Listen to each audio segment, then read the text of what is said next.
What's up? I've been asked to show I guess a little tutorial on what the Duna rocket that I built for y'all saw on the last TikTok and my last YouTube video was. We'll try to make this short. We'll start here at the bottom. We got the Rockomax Jumbo 64 fuel tank. I'll put that over here in the screen. We got six of those, not six of those. We have four of those around the outside and then two more in the middle. And these are actually sets of two here. So it's a total of, what is that?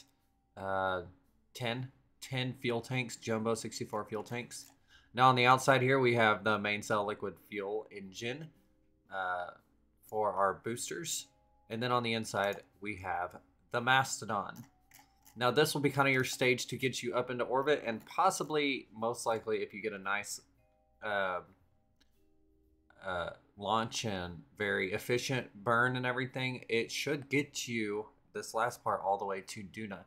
Now after that, we have our transfer stage, or kind of our capture stage, I would say. It's not a very big one. It has a Rockomax X232 fuel tank with a Skipper liquid fuel engine. This is also powered right in here. We got some reactor wheels in here, which is the advanced reaction wheel module. We have two of the 1000 charge batteries, and we have the RC001S remote guidance unit.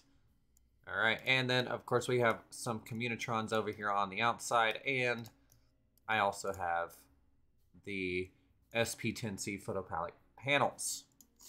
All right, onto the top. We'll just remove this fairing. Now in this section we have our little probe here, and this probe is the Ike probe. It is just the Probodome OKTO2 with just a adapter down to the 1000 battery, sitting on a Science Junior. We got the micro landing struts around. We just got some science pieces on it. I believe there's some reaction wheels hidden up in there. There is. Actually, they're hard to see. It's just the smallest reaction wheels. It's the smallest ones that you first saw, the small inline reaction wheels. We have the Oscar B fuel tank in there, and then we have the Ant fuel engine. Now this is great for, oh, and of course there is a Communitron 16. This is great to land on Ike. Pretty much everything else, I don't know exactly. There is a goo on there, but it was just enough to get us onto Ike, and of course solar panels as well. Then we have our little relay antenna that does have a spark liquid fuel engine, and this is also mounted upside down here. This was kind of a pain in the butt to do, like to get everything to merge and everything. But once you merge it, you set that as your root part right there, flip it upside down, snaps right in there. And then I disabled all of the staging from all of my couplers there. So, excuse me.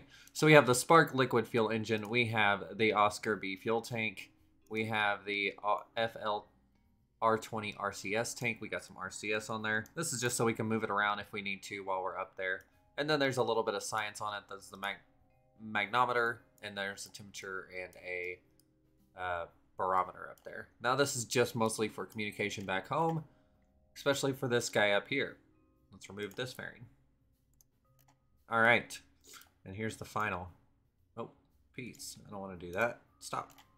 Now in here we have a MK16XL parachute. We also have the side radial mounted parachutes on the side here. We have actually, so a total of 5 big parachutes. Then we have 8 radial mount drag chutes. We got some solar panels on top. And then on the inside, there's another battery there. This is all for just controlling everything. There might be a, yes, there is a another one of these, the Probodome OKTO, hidden under this, I believe. I just kind of smushed it down. Our little rover is connected with a docking port. This is because we were having a lot of issues when I would actually land the pod here on the ground. It kept breaking the wheels. So that when I would disconnect. So that lets it go very easily and soft.